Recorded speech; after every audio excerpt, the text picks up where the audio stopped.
Bwana Yesu asifiwe. Ninawakaribisha katika mfululizo wa semina za kitabu cha Ufunuo ambapo tutaanza siku ya leo Ufunuo sura ile ya 5. Tunataka tuangalie semina juu ya mihuri ile mihuri 7 ambayo imepatikana kitabu cha Ufunuo. Lakini kabla tunapoangalia mihuri, naomba tuangalie sasa namna gani tunafikia katika hiyo mihuri. Namna gani tunaona hapa Yohana anaonyesha hiyo mihuri iko wapi na inafunguliwaje, itakuwaje. Kitabu cha Ufunuo kijanyamaza.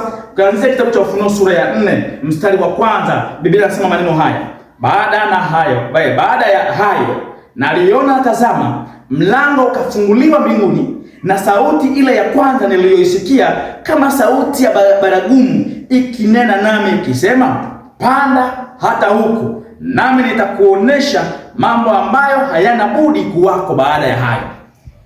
Kitabu cha Ufunuo hiki ni kitabu ambacho Mungu alikusudia kufunulia ulimwengu mambo ambayo kwa hakika yatakuja kutokea, mambo ya msingi katika mustakabali wa wokovu wetu sisi wanadamu. Lakini pia aliamua kufunua mambo yote ya siri ambayo yanaonekana kwenye kitabu cha Danieli sura ya 12. Biblia inasema katika Danieli sura ya 12 mstari wa 4, anasema, lakini wewe Danieli, yafunge maneno haya, ukakitie muhuri kitabu hata wakati wa mwisho. Wengi wataenda mbio huku na huku, na maarifa yataongezeka. Kwa kuna mambo ambayo yametiwa muhuri, yamefungwa. Ameambiwa hayo mambo ni ya wakati wa mwisho. Wakati wa mwisho, ukisoma vizuri, wakati wa mwisho, ukisoma vizuri kwenye historia, unagundua tu tangu jeraha la mauti lilipompata yule mnyama, ndipo mianzo ya siku za mwisho imeanza kuonekana pale. Sasa sikiliza, hapa katika kitabu cha Ufunuo sura ya 4 tunaona hii mihuri 4 iliyofungwa, mihuri ambayo imefungwa, na Danieli anatutafutia ufumbuzi wa kufunguliwa, kwa sababu kabla ya kufunguliwa hiyo mihuri ya Mungu anajifunua kwa Yohana.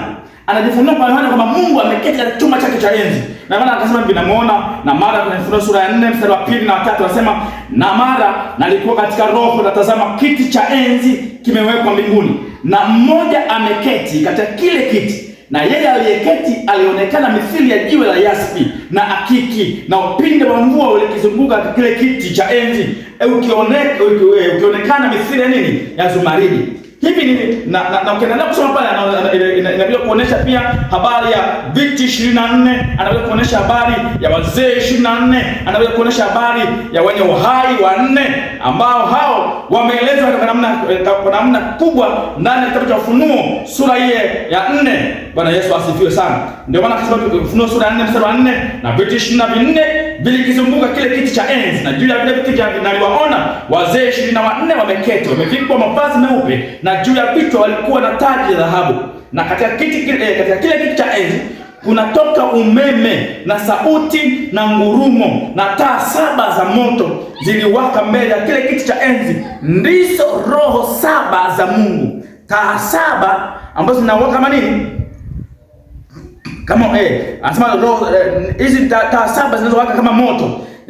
Hizo ndizo roho 7 za Mungu. Ama taa 7 za moto ziliwaka mbele za kile kiti cha enzi. Ndizo roho 7 za Mungu. Kwa kuwa Mungu anayo roho mmoja, hizi roho 7 zinazotajwa hapa zinawakilisha vipindi 7 vya historia ya kanisa.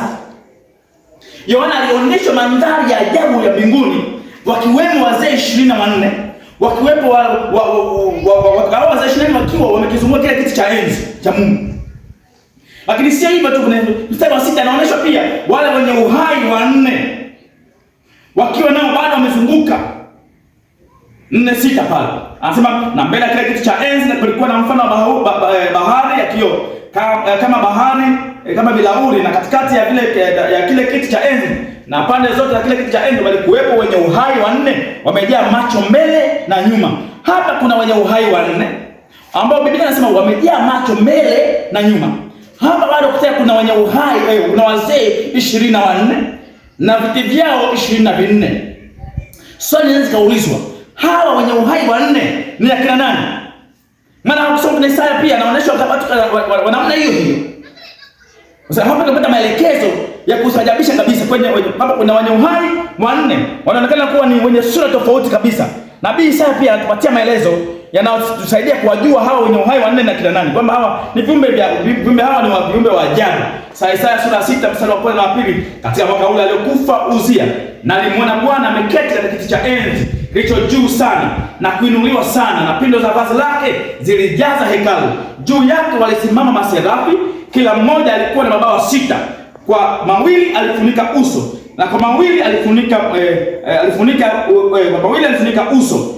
uso wake, na kwa mawili alifunika miguu yake, na kwa mawili aliruka. Kwa jumla ya mabawa 6. Wakaitana kila mmoja na mwenzake akisema, mtakatifu, mtakatifu ni Bwana wa majeshi. Yaani tayari hapo hawa maserafi, tunaona hapa Isaya anasema ni maserafi. Sasa maserafi na nani? Maserafi ni aina ya malaika walioonekana na maumbile ya ajabu, wakubwa, wenye nguvu kiasi kwamba hata Yohana alishindwa kuwajua, kuwasema hawa ni akina nani. Alishindwa kuwaelezea na kuita na kuamua kuita wenye uhai wanne. Na alifananisha na simba, walifananishwa na ndama, alifananishwa na mwanadamu pamoja na tai. Na ndio maana Yohana anasema hivi, na mmoja kama simba, na mwingine kama ndama, na mwingine kama mwanadamu, na mwingine ana sura yake kama nini? Kama tai. Yaani vyote vilikuwa vinafananishwa, aliwafananisha viumbe hapa kwa namna hiyo. Kwa nini huyu hapa mwandishi anasema hivi? Hawa wenye uhai waliwakilisha nini sasa? Ili tuweze kuelewa vizuri. Twende kwa pamoja. Wenye uhai wanne walikuwa wakiwakilisha nini? Maana kuna mmoja ni simba, ndio. Mwingine ni ndama, ndio. Mwingine mwanadamu. Sasa hivi kwa mtazamo wa kiunabii vinawakilisha nini? Simba inawakilisha nguvu. Kumbuka simba ni ufalme, ndio. Kwa hiyo yeye ni anaongesha nguvu. Ndama anawakilisha uvumilivu. Lakini sio hivyo tu, mwanadamu anawakilisha hekima au akili. Lakini sio hivyo tu, tai au tai anawakilisha wepesi. Kwa hiyo hizi hawa malaika wanne ama hawa wenye uhai wanne, hawa mmoja wa simba ambaye ni alama ya ufalme, na Yesu Kristo ndiye mfalme wa wafalme. Lakini tunaangalia habari ya ndama, ndama ni alama ya utumishi. Yesu Kristo ni mtumishi. Sasa yeye ni mtumishi. Hakuja kutumikiwa, alikuja kutumika. Bwana Yesu asifiwe. Lakini si hivyo tu, tai arukaye. Tunaona mwanadamu bwana ni alama ya hekima na akili kama tulisha kusema, na tai arukaye inawakilisha uungu. Bwana Yesu asifiwe. Sasa jambo la kushangaza hapa ni kwamba na shetani ameamua kuviigiza hizi sura, kuziigiza hizi sura kwa namna ambazo anazitaka yeye, kwa kusudi tu kupotosha ukweli, kuingiza upagani kwa watu. Hivyo kama shetani alikuwa kerubi afunikaye, na kwa sasa ni malaika alianguka baada ya kutamani nafasi ya Mungu, si ajabu sana kuona akidai alama hizi kuwa ni zake. Na yeye anadai. Hivyo tusisaajabu kwa kuwa anafanya hayo, ila tutambue kwamba hizo ni hila za shetani anaziingiza kwa makusudi yake ili kudanganya ulimwengu. Sikiliza sasa. Kwa hiyo kwenye kitabu hiki cha sura ya 4 tunaelezea habari ya wao wenye uhai wanne. Lakini wazee 24 na nani? Hawa ni wale wanaitwa wazee 24. Je, ni akina nani hawa wazee 24? Ukisoma vizuri kitabu nakwambia kabisa, wazee 24 ni wale ambao Biblia inasema hivi wana taji kichwani. Na anayepashwa taji ni mshindi. Hakuna anayepashwa taji ambaye hajashinda. Wanacheza mpira ili upate taji, medali. Unapewa medali mtu aliyeshinda. Hapa kunaona wazee. Wazee hii ni heshima. Heshima haijamaanisha umri, inamaanisha heshima. Wazee walio wa heshima kwa namna waliopiga mwendo wao vyema. Na hawa ni wale walikuwa mateka baada ya kufika kwa Kristo. Yesu alitoa mateka kwa wale walikuwa malimbuko ya kwanza. Biblia inasema malimbuko, na Paulo anasema malimbuko wa kwanza. Ndio hao watu ambao ni wazee 24. Kwa nini 24 tu? Si idadi halisi kama ndio hao. Bali ukisoma vizuri Biblia inakwambia kabisa kwenye habari ya wale walikuwa wakihudumu kwenye hekalu, walikuwa watu wanaosaidia kuhani, walikuwa watu wamegawanyika katika makundi 24. Kwa hiyo haya ni makundi 24 kama nilivyokuwa nimeeleza hapo. Mwandishi wakiwa wamezunguka kiti cha enzi ambapo kuhani mkuu Yesu yupo. Hapa wamezunguka wazee 24, na hapa wale kuna nani? Kuna wenye uhai wanne, maserafi. Isaya anasema maserafi. Kwa Ezekieli kama sio kama Ezekieli nani anasema hapa naona wana macho pande zote. Na hapa anasema na macho pande 4. Na mwingine anasema na macho mbele na nyuma. Yaani yote ni kuona mtazamo namna gani ambao Mungu amejifunua kwao kwa kupitia hawa malaika, hawa maserafi, hawa wenye uhai wanne. Bwana Yesu asifiwe. Lakini muda huo wanaonyeshwa kwamba hawa wenye uhai wanne pamoja na kuonekana wameshinda, bado wananyanyua taji zao, wanaziweka kwenye miguu ya Yesu, wakionyesha kwamba wao hawastahili. Nikapenda sana hapa. Na nataka tukazie hapo kabla tuenda kuangalia mihuri ile 7 inapoenda kufunguliwa. Hapa Mungu anaonyesha kwamba namna gani Mungu anastahili kuabudiwa. Angalia watakatifu wa Bwana ambao wanaonekana wameshinda dhambi. Wanaitwa wazee 24. Wamevalishwa taji za ushindi, lakini pamoja na kuvalishwa taji za ushindi, wanazivua wakionyesha kwamba sisi hatustahili. Wanakwenda wanasujudu kwa nani? Kwa Kristo, wakisema kwa kweli Kristo anastahili. Yeye ni Bwana wa mabwana. Na kusi rafiki yangu ananitazama kwa mbali kwamba Yesu anatamani kwamba na wewe utengeneze mahusiano yako na yeye. Ibada zako ziwe za kunyenyekea. Hao walinyenyekea chini ya miguu ya Bwana. Jiulize, unapofanya ibada nyumbani, unapofanya ibada kwenye mazingira yako yoyote, hata kanisani na maeneo mengine unapofanya ibada, je, unafanya ibada za kunyenyekea? Tafakari hao wazee 24 ambao wameshinda vita, wameshinda mwendo, lakini wanasujudu wakijinyenyekeza kwa Kristo, wakisema anastahili. Yeye ndiye anastahili, sio sisi. Anastahili ni mmoja, ni Kristo.